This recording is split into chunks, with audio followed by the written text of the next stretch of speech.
A esta hora de la mañana a nuestro próximo invitado, es consejero de Ordenación del Territorio, Política Territorial, Ordenación Turística, Cultura y Empleo del Cabildo de Lanzarote. Jesús Machín, muy buenos días. Muy buenos días. Bueno, usted, yo entiendo que estaba ayer en la visita, en ese recorrido. En la presentación solo. Ajá. Bueno, a eso voy, consejero. Su área, pese a que usted ha estado trabajando, es de las menos vistosas si los van a llevar a hacer un recorrido, porque lo de ustedes son papeles, son planeamientos que han ido saliendo, pero, oiga, no sé si me puede contar un poco de lo que destacó ayer en ese recorrido. Es verdad que es el área menos agradecida públicamente, ¿eh? Pero bueno, creo que también se ha visto una diferencia con respecto al resto de otras legislaturas en cuanto a avances y en cuanto a materializar trabajo, ¿no? Yo les hice un esbozo, un resumen bastante cuidadoso de cada uno de los planes y si quieres lo hago, que es bastante rápido. Sí. El inmediato es que tenemos ya la aprobación definitiva en el mes de diciembre del plan de ordenación de recursos naturales del Parque Natural de los Volcanes. Este plan, entre otras muchas cosas, tiene dos cuestiones fundamentales, que una es que por fin se reconoce al Golfo como núcleo urbano. Ya pueden los vecinos, por lo menos una vez que esté aprobado, registrar sus viviendas, que ni siquiera la pueden registrar a su nombre. Y otra cuestión es que solicitamos el cambio de deslinde del Parque Natural. ¿Por qué? Porque creemos que es abusivo la extensión. Para que todo el mundo nos entienda, desde la carretera que va desde Yaiza a Playa Blanca, pues todo lo que está a la izquierda, que es pues el centro de salud, el estadio de fútbol, los servicios múltiples del ayuntamiento, pues todo eso pasaría de protección natural a una zonificación de asentamiento rural y por lo tanto puede haber una ampliación del centro de salud o, por ejemplo, la visera del campo de fútbol, que ahora mismo no se puede rematerializar. En cuanto al parque, el Plan Especial del Paisaje Protegido de la Jeria, estamos en una fase fundamental. Hemos logrado un paso histórico, que es que el órgano ambiental ha dado el aval para ese documento ambiental que integra el paisaje protegido, y ya nos vamos al avance y la correspondiente aprobación inicial.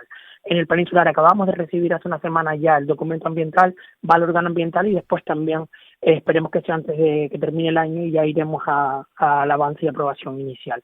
El PRUC, estamos esperando ese documento ambiental y luego tenemos las dos ordenanzas provisionales, que para que la gente lo entienda, cuando uno no tiene el planeamiento adaptado como es nosotros, que el planeamiento tiene más años que yo, tiene 34 años, y cuando no está adaptado existe una ordenanza provisionales que se redactan y luego, una vez que pasen 2 años, pasan de ser provisionales a definitivas y se integran dentro del planeamiento. Una es de camping de acampada, que ya estamos consensuando con el área de acampadas, y la otra es de ordenanza renovable.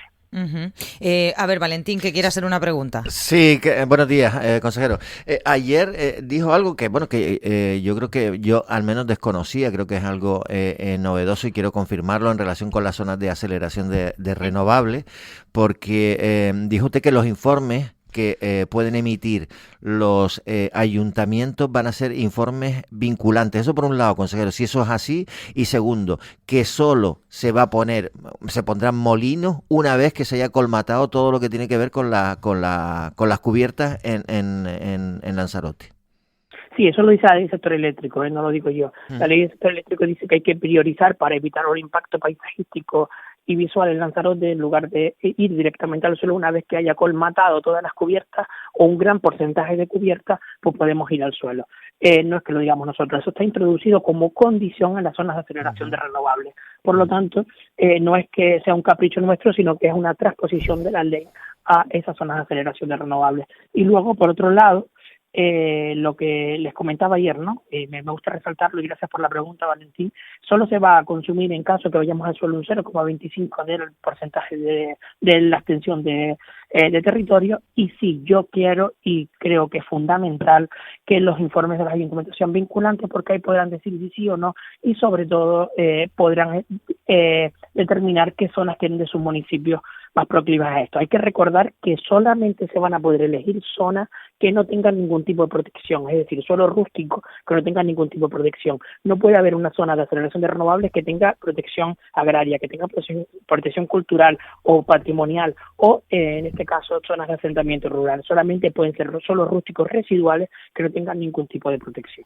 Consejero, y ahora le devuelvo la palabra a mis compañeros, porque me estuve leyendo el protocolo. ¿Dónde pone que solo se va a poder consumir el 0,25 después de cubiertas. ¿Lo pone en algún sitio? Porque yo no lo he leído. ¿Eso está escrito en algún sitio? No, el protocolo solamente son intenciones. Donde se expone la consumición de territorio es el documento ambiental. ¿Y no se ha publicado ese documento ambiental? ¿O sí? Que todavía estamos al principio del procedimiento, que yo entiendo la preocupación de ustedes, pero es que todavía es un protocolo que es fallido, que tenemos que volver del principio. Después del protocolo va el trámite ambiental. Una vez que pasa el trámite ambiental, el procedimiento de alegaciones, y cuando termine el procedimiento de alegaciones, van los informes del ayuntamiento, y una vez que los informes del ayuntamiento, la aprobación definitiva de la zona SAR. O sea que el gobierno se equivocó, consejero, a la hora de publicar digamos el mapeo en este protocolo. El gobierno no solo se equivocó, el gobierno no emitió los documentos que habíamos consensuado, el gobierno tampoco emitió los documentos que habíamos trabajado, sino solamente los del principio y no los del final. Por eso la confusión y por eso el cabreo que tenemos nosotros desde el Cabildo. Y perdón, y ya le doy la palabra a Pedro. Y perdón que sea tan insistente, pero voy a ser clara porque sé lo que nos está llegando, a ustedes también les está llegando, consejero, ¿usted puede garantizar que no va a ocurrir en Lanzarote lo que hay a las afueras de Puerto del Rosario? Para eso trabajo todos los días. ¿Y sabe lo que le digo? Si ocurre eso, será un fracaso de mi gestión. Bueno. No, pero lo que hay que, perdonen, lo que hay que conseguir, Suso, es que esto, aparte de tu gestión, que esto es buscar la fórmula para que esto no pase.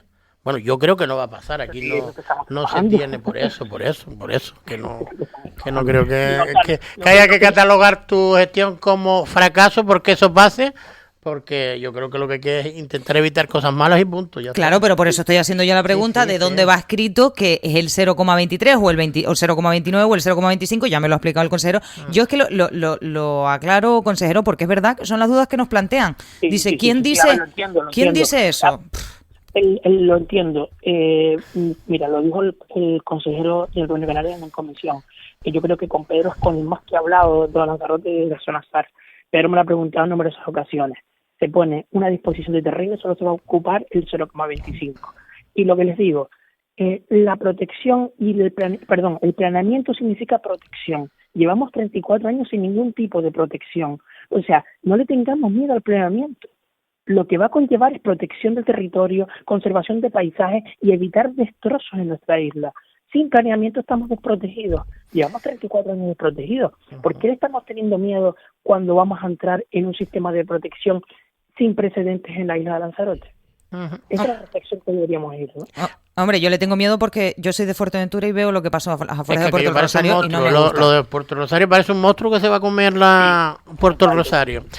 Consejero, yo con respecto a la política territorial me gustaría saber, porque no me quedé, ayer sí, pero hoy no, para que explique un poquito en qué tiempo vamos con el tema del nuevo plan insular y si puede estar aprobado el avance, supongo yo que será el avance del plan, el nuevo plan insular para para el final de la legislatura, y después pedirle, porque a mí sí me hubiera gustado ir a hacer una visita a algo que tuviera que ver con temas culturales, que también lleva la Consejería de Cultura, por un palacio de congresos o el palacio, ¿cómo se llama? El auditorio, que se quiere hacer aquí en la entrada de Recife, si se avanzara podíamos ir a verlo, a visitarlo, ¿no? Sí, mira, le digo, el plan insular ya tenemos el documento de alcance. Para que lo entiendan, el borrador más el documento ambiental se llama en urbanismo el documento de alcance.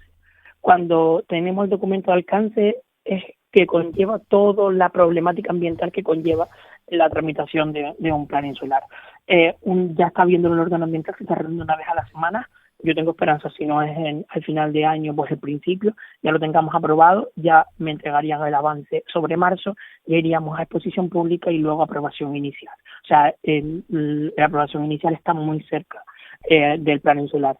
Es cierto que es un plan tedioso, que es muy complicado, pero creo que el órgano ambiental ya está cogiendo velocidad de crucero y que vamos a tener cuanto antes la aprobación inicial de este plan, que es fundamental. Fíjense que es verdad que no es la definitiva, pero la inicial ya conlleva efectos jurídicos sobre el día a día nuestro. Entonces ya pasaríamos de una protección del 40 al 62, ya pasaríamos a triplicar el suelo dedicado al sector primario, ya ordenaríamos el litoral, ya por ejemplo eliminaríamos 104.000 metros de suelo turístico por protección natural. Por lo menos ya tiene efectos jurídicos una aprobación inicial. Y con respecto al auditorio, como saben, está a punto de aprobarse el plan supletorio de Arrecife. Arregla la parcela, ya tendríamos vía libre para inminente construcción. Valentín. Yo considero que quería volver al tema de las renovables porque hay una duda que tengo.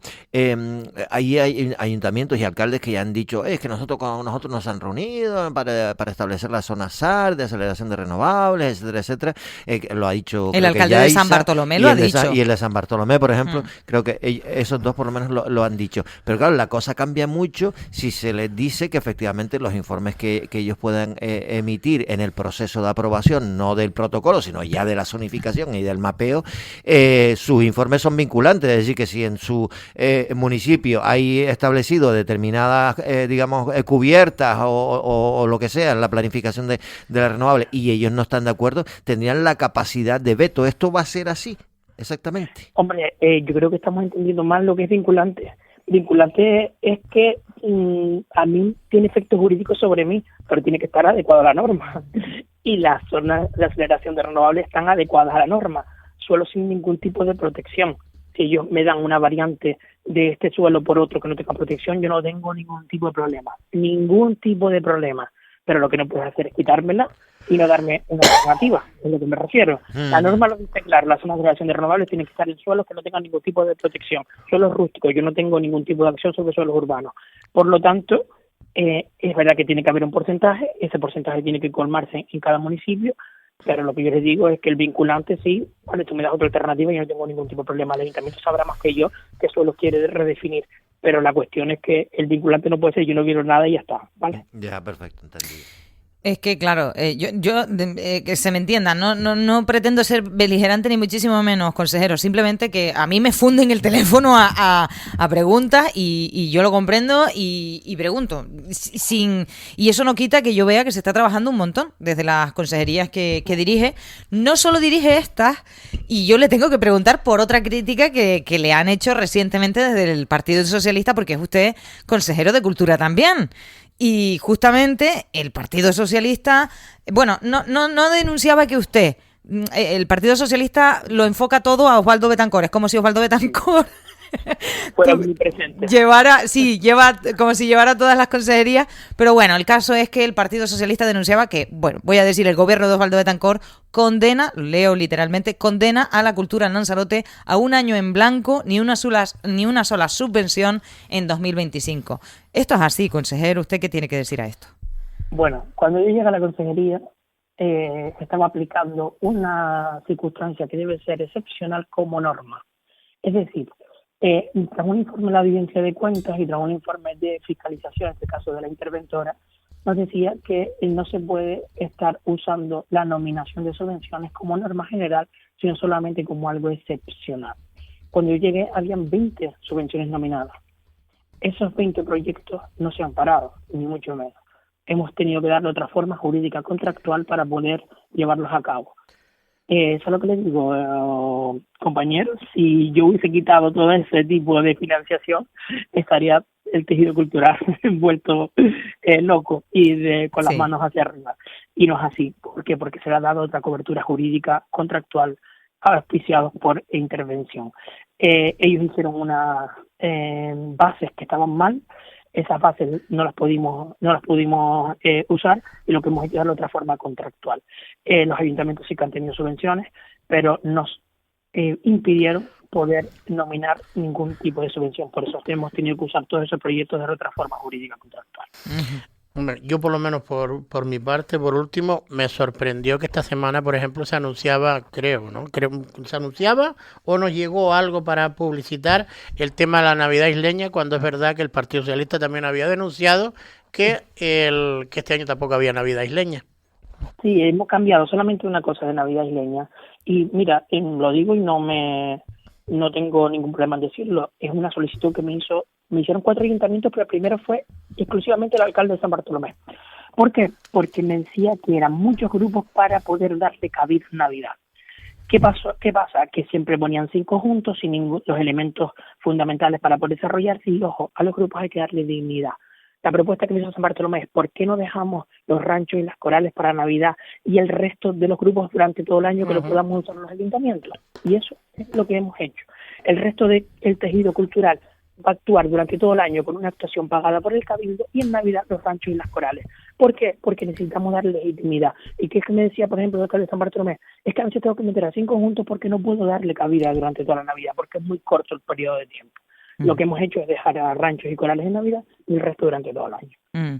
Consejero, antes de despedirle, es usted el responsable máximo de Cultura en el Cabildo de Lanzarote y la pérdida de ayer es muy sentida, creo, para todos nosotros. La pérdida de Félix Hormiga y de toda su aportación. Aparte era trabajador del departamento, ¿no?